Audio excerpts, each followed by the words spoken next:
Le voy a dar la palabra ahora a Belén Arcucci, de ASIG, Asociación Civil por la Igualdad y la Justicia.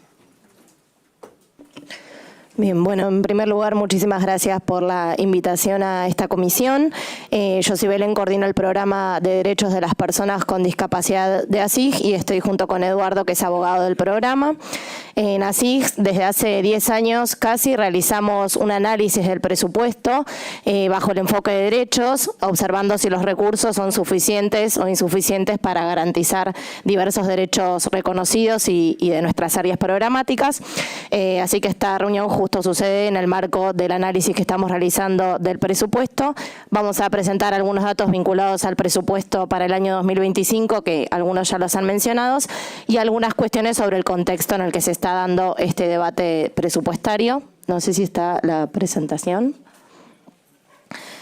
De todos modos, bueno, para no perder tiempo y para arrancar, el presupuesto del programa para las pensiones no contributivas para las personas con discapacidad se encuentra dentro de la Agencia Nacional de Discapacidad y es uno de los 6 programas entre los que se distribuye el presupuesto de la agencia. Se llaman por invalidez laborativa, como ya todos sabrán, está entrecomillado porque no responde a los términos adecuados de la convención.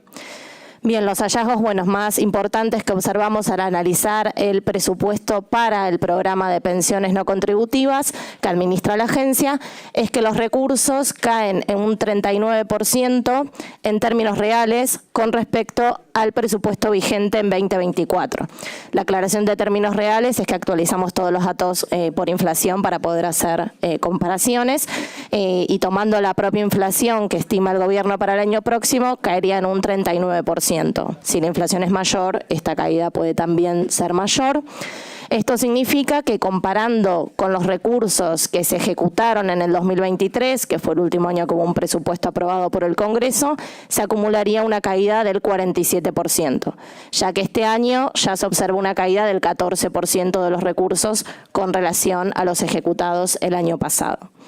Estos números significan que sería el presupuesto más bajo asignado al programa de pensiones no contributivas desde el año 2018, que es el primer año que la agencia, creada en el 2017, tiene presupuesto. Ahí, podemos ver la evolución entre el 2018 y la actualidad del presupuesto, tanto el inicial, el vigente, que en general suele incrementarse a lo largo del año, y el devengado o ejecutado, y ahí se observa la caída entre el 2023, 2024 y 2025 con este presupuesto inicial que están debatiendo en el proyecto presentado por el Ejecutivo. Bien, con respecto a las metafísicas, que también algo se mencionó, es importante observar siempre cuando es posible las metafísicas que están en el propio presupuesto. Se observa que se proyecta 1.034.000 pensiones para el año 2025, que contrasta con el dato de las pensiones actuales, que es del Boletín Estadístico de la Seguridad Social de septiembre, que se otorgan 1.212.000 pensiones.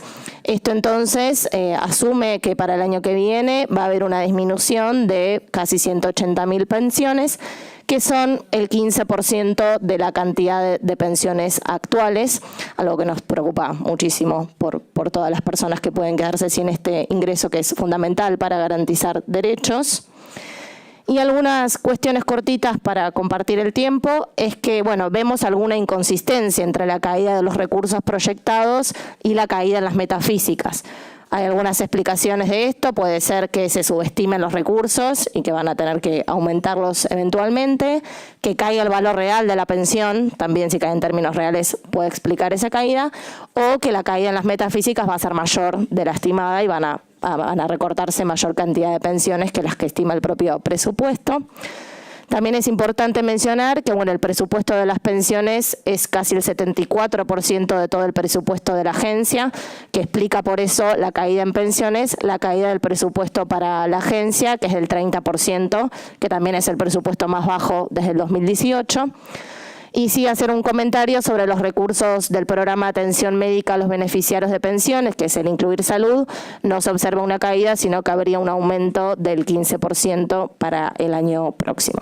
Tenemos un informe más largo y más completo sobre los recursos de la agencia, que incluye la cuestión de las pensiones, que también lo tenemos para compartir. Y ahora le voy a pasar la palabra a Eduardo para que comente un poco, bueno, el contexto de este debate presupuestario que puede ilustrar algo de las cifras que vimos. Bueno, muchas gracias. Para finalizar el análisis, nos parecía importante mencionar que esta disminución de casi 180.000 pensiones se da en un contexto de algunas situaciones que se mencionaron al comienzo y que tienen que ver con la auditoría masiva de pensiones en todo el país y también con la reforma reciente del decreto que regula los requisitos y las incompatibilidades para acceder a las pensiones.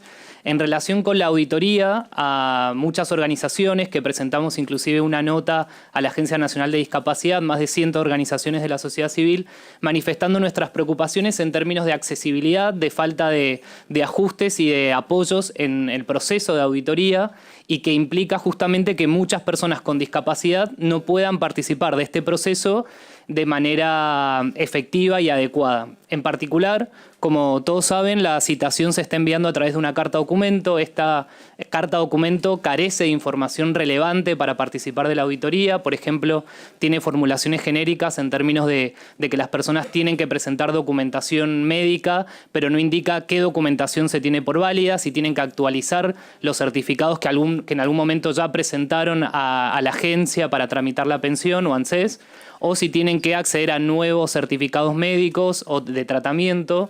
Inclusive el tiempo que pasa entre recibir la citación y acceder a estos certificados no les permitiría cumplir adecuadamente porque hay un plazo aproximadamente de 3 semanas. Muchas personas no acceden a nuevos turnos médicos. Por otro lado, tampoco la carta documento es accesible en cuanto al formato, al contenido que tiene y también a la forma en que se entrega, porque no se ofrece una versión en braille, una versión digital, ni tampoco asistencia para acceder al contenido de la carta documento. Entonces muchas personas no pueden acceder a ella de manera adecuada. Y por supuesto que podrían no tener acceso al servicio de correo, que es la que entrega la carta documento o el que entrega la carta documento.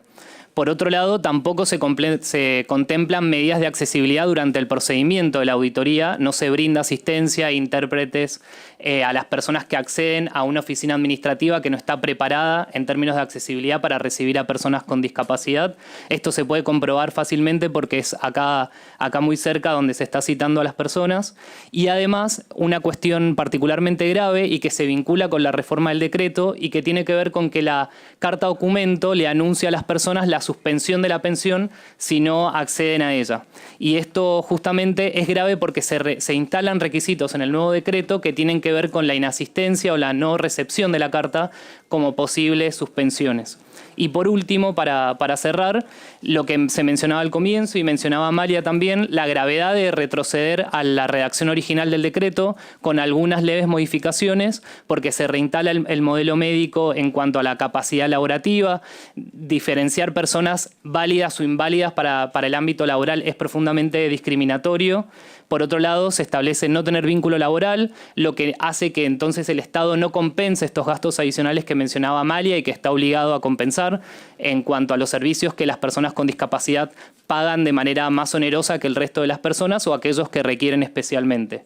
Y por último, no tener parientes obligados a prestarle alimentos, que en la redacción anterior que se había modificado era un requisito que quedó solo para niños, niñas y adolescentes. En la actualidad se reinstala profundizando justamente relaciones de dependencia de las personas con discapacidad, con sus familiares, cónyuges, etcétera, impidiendo que desarrollen una vida independiente y autónoma.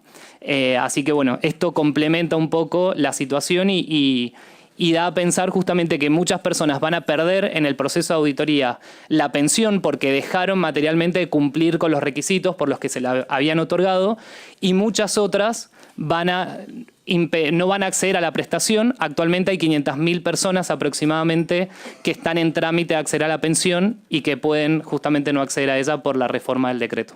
Muchas gracias.